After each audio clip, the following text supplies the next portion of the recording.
할렐루야. 네, 우리 이 밤도 말씀과 또 예배, 또 기도를 사모하셔서 모인 우리 모든 성도님들 환영을 축복합니다. 아마도 이 자리에 계신 많은 분들이 한 번쯤 이런 감정을 느껴보셨을 것 같습니다. 자녀들이 다 성장해서 이제 집을 떠나는 날, 어느 날 문득 집안이 너무 조용해졌다는 것을 깨달았을 때 그 허전함, 고요함, 또 설명할 수 없는 그 외로움이 마음을 가득 채우는 순간들, 성도님들은 이러한 경험을 해본 적이 있으신가요? 현대 심리학에서는 이런 경험을 이 빈둥지 증후군이라고 부르더라고요. 이 자녀가 모두 독립을 하고 떠난 뒤에 많은 부모들이 사랑하는 이를 잃은 듯한 슬픔을 느끼는 감정이라고 합니다. 이 자녀의 독립은 축하할 일이죠. 그렇기 때문에 정작 부모님들은 그 슬픔을 제대로 표현하거나 위로받지 못하는 경우가 종종 있다고 합니다. 더욱이 자녀가 독립하는 시기는 은퇴나 건강 문제 등의 여러 변화와 함께 찾아오기 때문에 그 부모들이 느끼는 그 공허함과 상실감은 더욱 깊고 복잡하다고 합니다. 우스갯소리지만 오랜 세월 자녀 중심으로 살다가 자녀가 독립하고 이 둘만 남게 된 부부는 서로 어떻게 다가가야 할지 몰라서 그 정서적인 거리감을 경험한다고 합니다. 함께 있어도 각자 이 고립된 느낌에 사로잡혀서 대화보다는 침묵과 외로움이 흐를 때가 많다는 것이죠. 오늘날 우리는 연결의 시대를 살아가고 있습니다. 손 안에 스마트폰만 있으면 언제든 누구와도 대화를 할 수 있죠.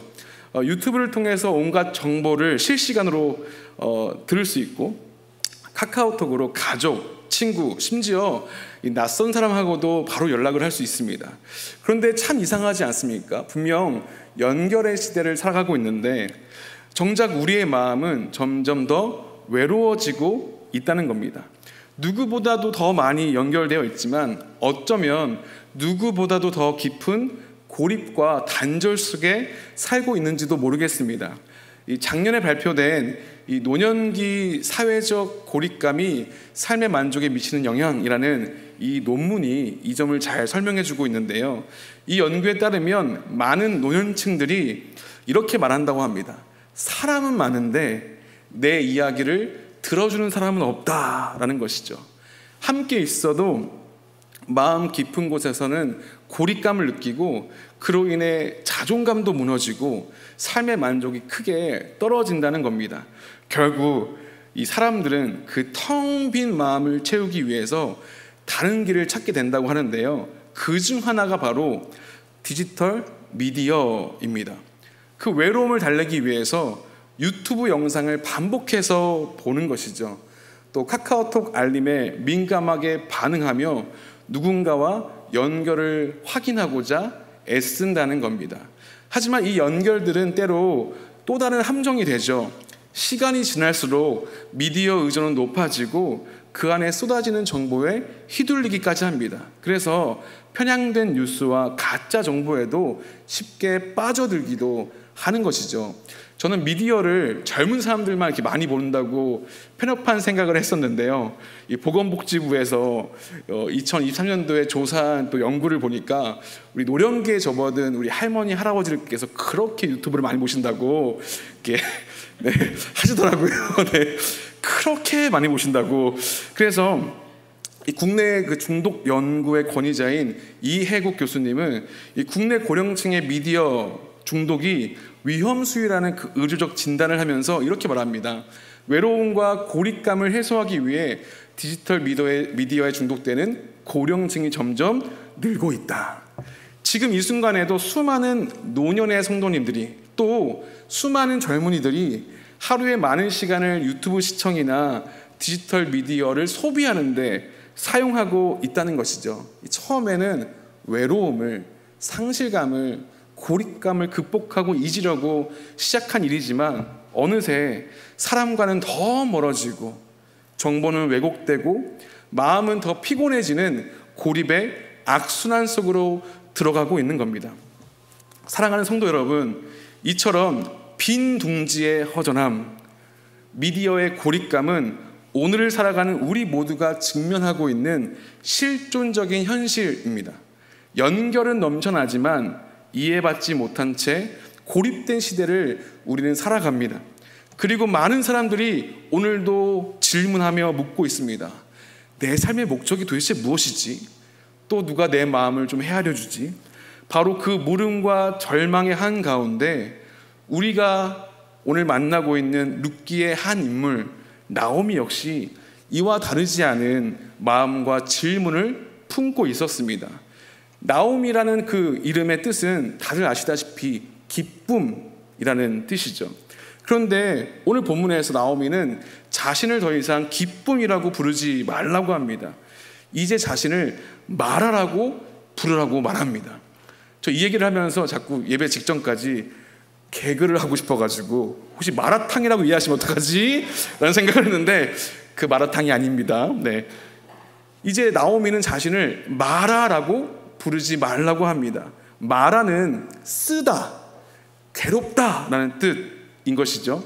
이 나오미의 이 고백이 어떤 의미인지, 또 그 고백이 어디서부터 왔는지를, 그리고 그 고립과 상실의 끝자락에서 하나님은 어떻게 일하시는지를 함께 살펴보려고 합니다. 오늘 본문에서 우리의 가슴을 먹먹하게 만드는 한 여인의 이야기가 등장하죠. 바로 나오미입니다. 이 나오미라는 여성의 삶은 상실과 슬픔 그리고 깊은 외로움으로 점철되어 있습니다. 우리가 살펴보는 이 나오미 이야기의 배경을 짤막하게 함께 나누려고 하는데요. 나오미는 원래 유다 땅 베들레헴에서 남편 엘리멜렉 그리고 두 아들인 말론과 기럐과 함께 살고 있었습니다. 그런데 극심한 흉년이 찾아왔죠. 그리고 그들은 삶의 터전인 베들레헴을 버리고 먼 이방 땅인 모압으로 향하게 됩니다. 타향살이가 얼마나 힘들었겠습니까? 수많은 서름을 극복하고 분명 그들은 가족끼리 똘똘 뭉쳐서 힘든 시간들을 보내려고 했을 겁니다. 그런데 그 땅에서 나오미는 남편을 잃고 말았습니다. 갑자기 찾아온 그 남편의 죽음은 이 나오미에게 헤아릴 수 없는 슬픔과 외로움을 남겼을 겁니다. 그럼에도 남아있는 두 아들이 있기에 마음속에서 터져나오는 깊은 슬픔을 억누리고 두 아들을 의지하며 다시 살아갈 용기를 내었을 겁니다. 두 아들의 성장은 분명 나오미의 깊은 슬픔을 억누를 수 있을 만한 기쁨이었을 겁니다. 두 아들은 장성하며 결혼까지 했죠. 이제 나오미의 삶에도 다시 따뜻한 빛이 들어오는 것 같았습니다. 그런데 안타깝게도 그의 불행은 거기서 끝나지 않았죠. 나머지 두 아들 말론과 기럐이 젊은 나이에 세상을 떠나게 되는 겁니다. 남편을 잃은 아픔도 너무나 컸지만 자녀를 떠나보낸 그 심정을 어떻게 헤아릴 수 있겠습니까?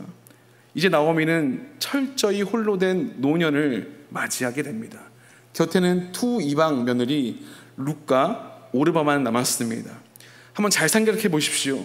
한 사람의 인생이 이렇게 연이어 찾아오는 상실과 슬픔을 과연 견뎌낼 수 있었을까요? 남편을 잃었을 때도 깊은 슬픔을 꾹꾹 누르며 싸늘한 외로움 속에서 견뎌냈을 텐데 그 뒤에 두 아들까지 잃었으니 이 나오미의 이 마음 상태가 어땠을까요? 이 서두에서 빈둥지 증후군이라는 용어를 설명해 드렸죠. 자녀들이 모두 독립하고 떠난 후에 많은 부모님들이 허전하고 또 우울감을 느낀다는 것이죠. 자녀가 떠난 그 집이 마치 텅 빈 둥지처럼 느껴진다는 겁니다. 나오미가 경험한 것은 어쩌면 그보다 더 깊은 고통이었을 겁니다. 그녀에게는 빈 둥지가 아니라 둥지 자체가 무너져 내린 것 같았을 겁니다. 가족이라는 보금자리가 무너지고 마음의 등불마저 꺼진 어두움을 마주하게 되는 것이죠. 이제 나오미는 모든 것을 잃은 채 고향 베들레헴으로 돌아갑니다. 나오미는 도대체 어떤 생각으로 베들레헴으로 돌아갔을까요? 모압에서 계속 살면 죽은 남편과 자녀들이 생각나서 고향으로 다시 돌아가려고 했었을까요? 그 이유는 분명 나오미가 베들레헴에 하나님의 소식을 듣고 떠났겠지만 이제 나오미가 고향 베들레헴으로 돌아왔다는 그 소식이 들리자 온 마을이 떠들썩해졌습니다. 본문 19절의 말씀인데 우리 함께 다 같이 읽어보겠습니다. 이해로 시작합니다. 시작. 이에 두 사람이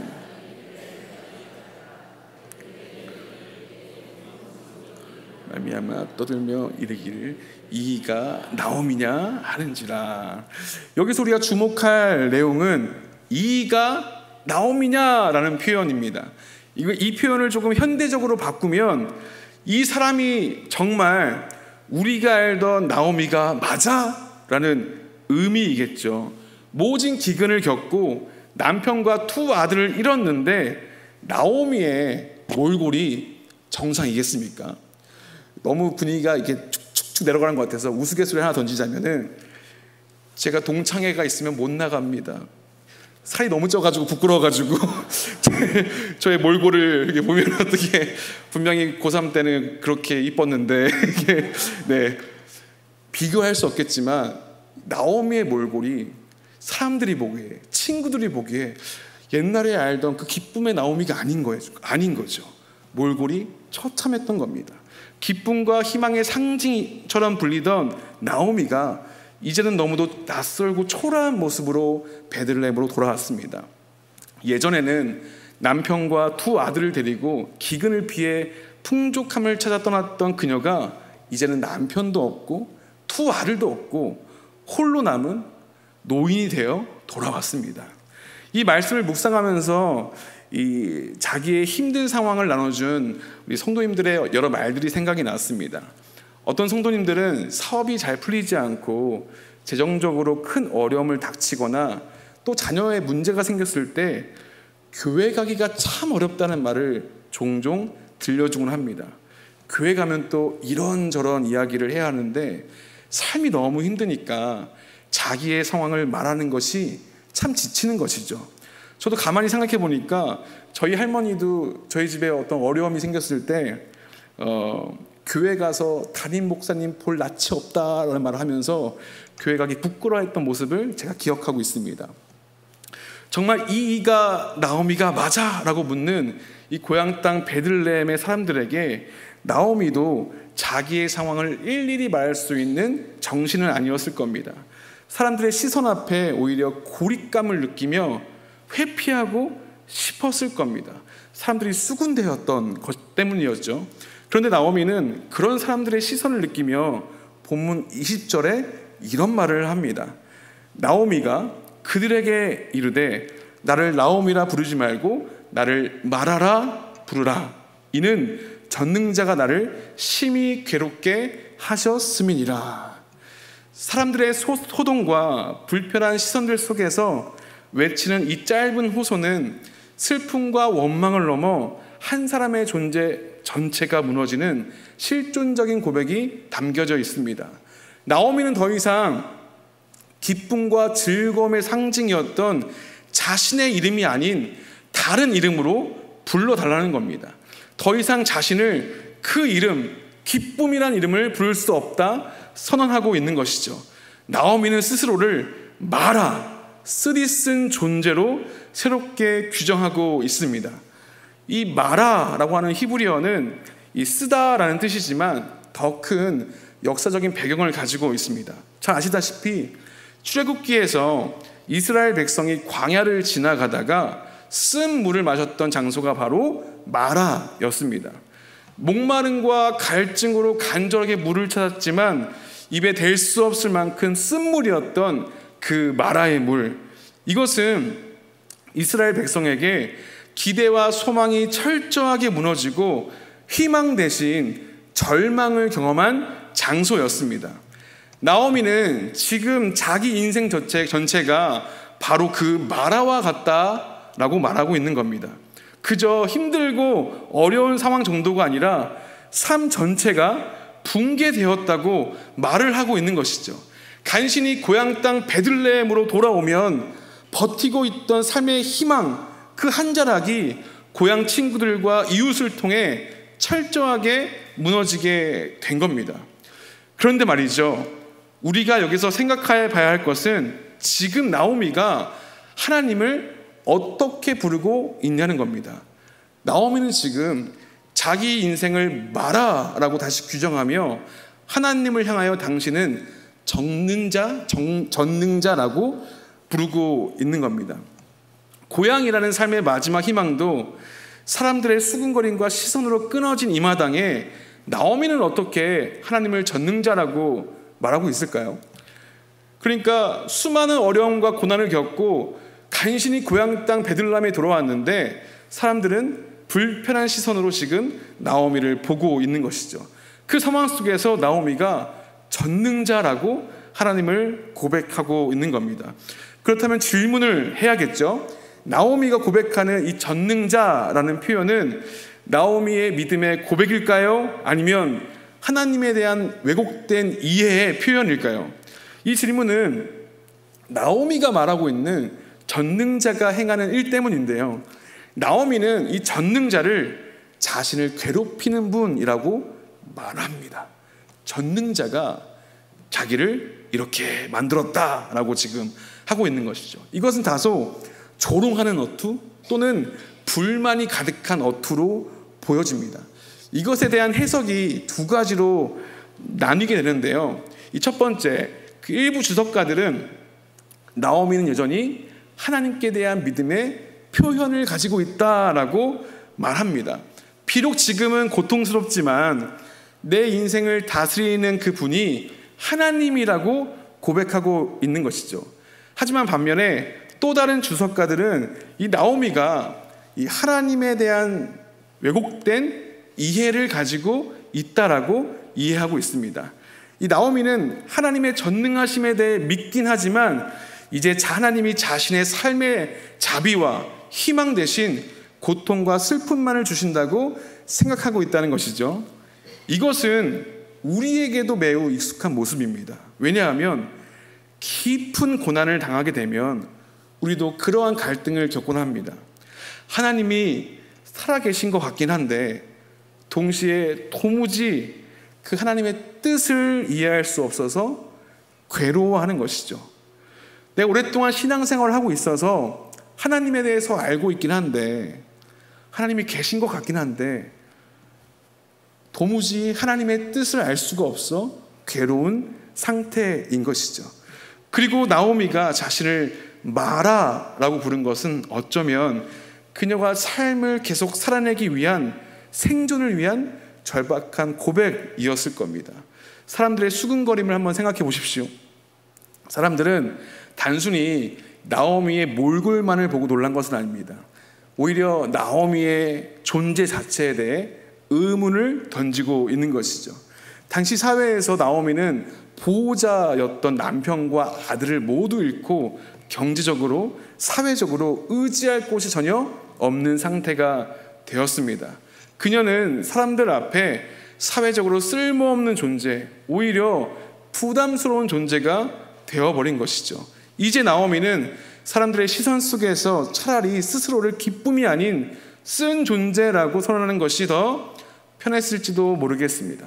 그렇게 해야만 자신의 아픔을 설명할 수 있고, 그렇게 해야만 자신의 아픔을 감출 수 있으며, 그렇게 해야만 사람들의 시선을 견딜 수 있었던 것입니다. 사랑하는 성도 여러분, 어쩌면 우리 중에도 이 나오미와 비슷한 마음으로 살아가는 분들이 계실지도 모르겠습니다. 젊은 시절 자녀를 키우며 평생을 희생했지만 자녀들이 독립하고 나면 내 삶의 의미는 도대체 무엇인가? 라는 질문 앞에 막막해하는 분들, 또 열심히 일하며 살아왔지만 은퇴한 뒤에 갑자기 사회에서 소외된 듯한 느낌을 받는 우리 어르신들, 또 요즘엔 40, 50대 이직이 많지 않습니까? 은퇴가 참 많지 않습니까?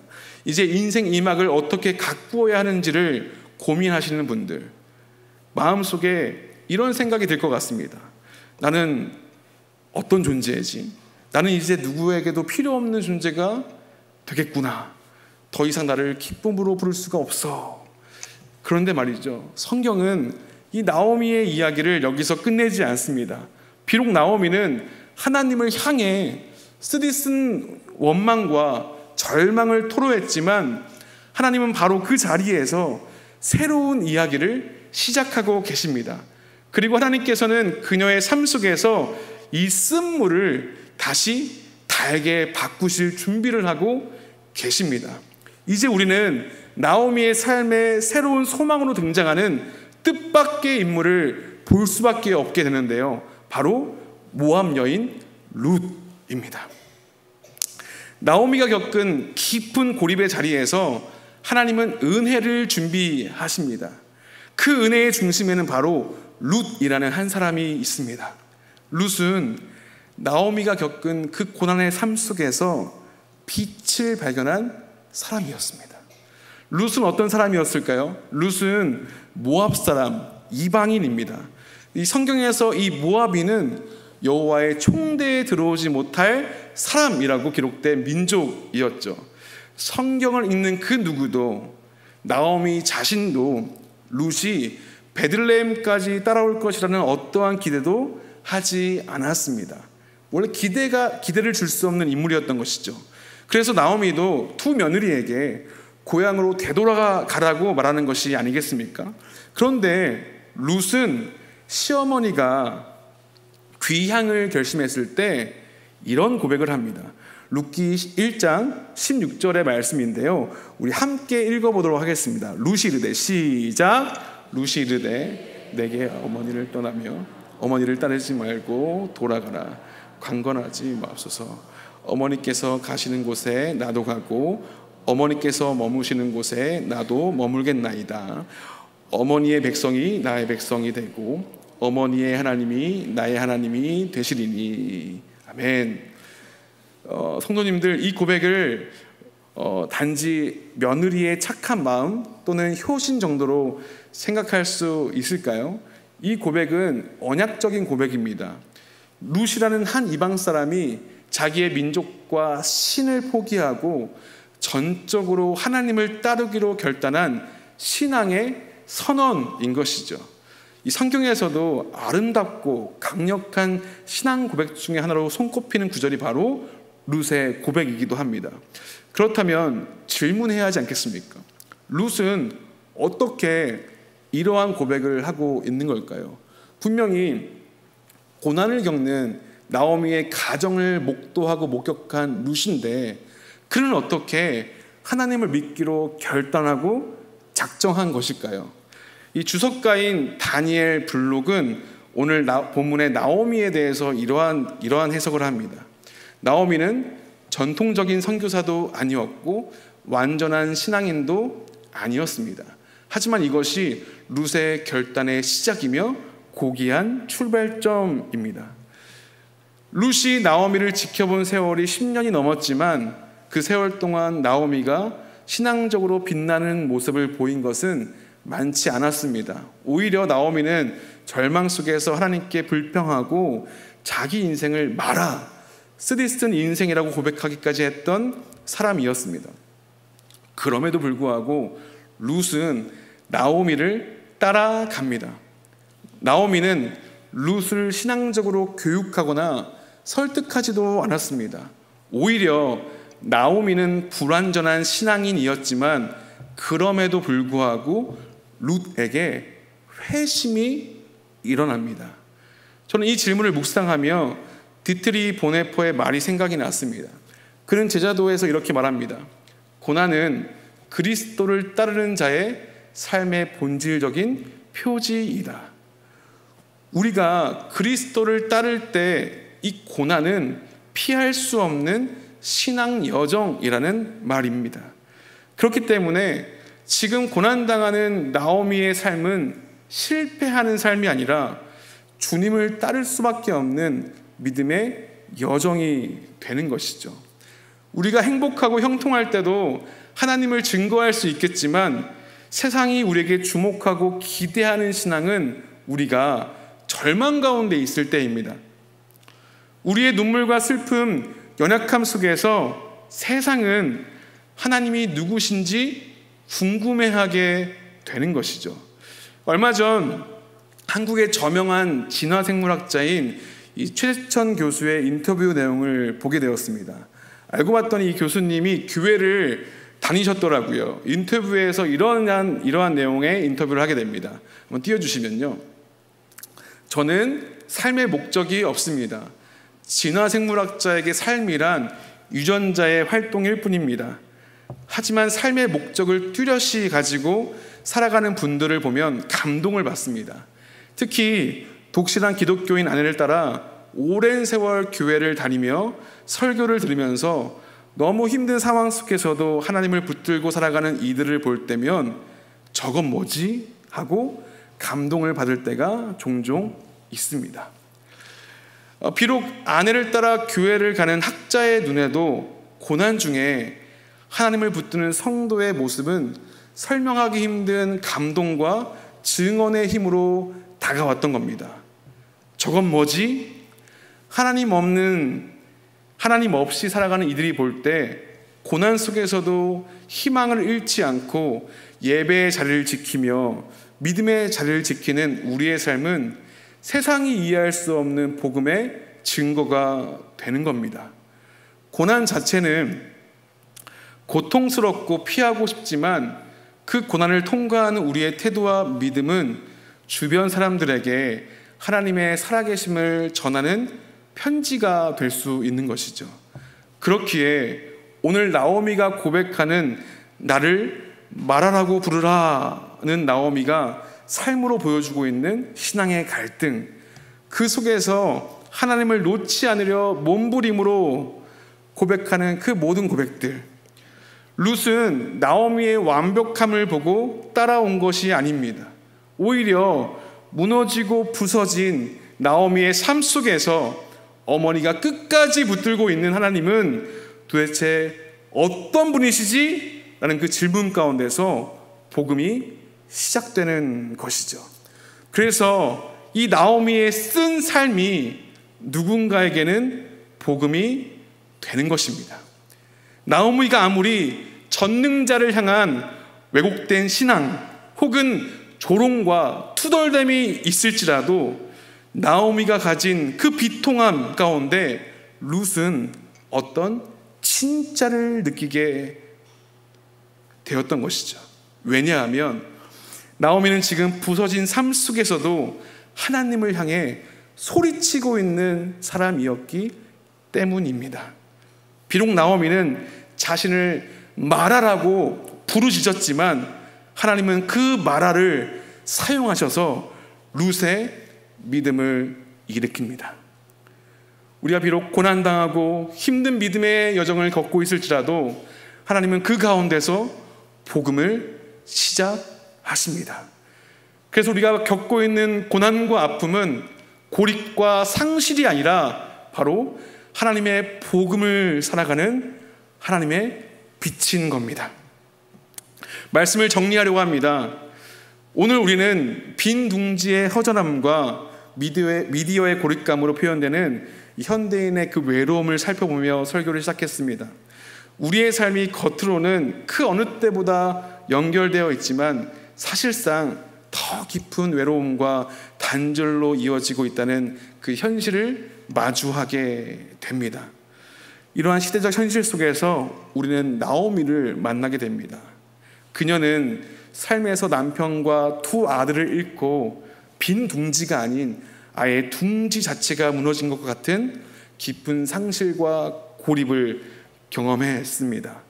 나오미는 사람들의 수군거림 속에서 스스로를 더 이상 기쁨이라고 부르지 않고 마라, 즉 쓰디쓴 존재로 불러달라고 선언했습니다. 이 고백은 단지 슬픔과 원망의 표현이 아니라 그녀의 존재 전체가 무너져 내린 실존적인 절규였죠. 그녀가 경험한 마라는 모든 희망이 사라지고 기대했던 것들이 무너진 고통의 자리였습니다. 하지만 성경은 이 절망에서 나오미의 이야기를 멈추지 않습니다. 바로 그 마라의 자리에서 하나님은 예상치 못한 한 사람 모압 여인 룻을 통해 은혜의 새 이야기를 시작하셨습니다. 룻은 시어머니의 완벽한 신앙 때문이 아니라 고통 속에서도 하나님을 향해 소리치고 있는 그 시어머니의 모습을 통해 하나님을 알게 되었습니다. 저건 도대체 뭐지?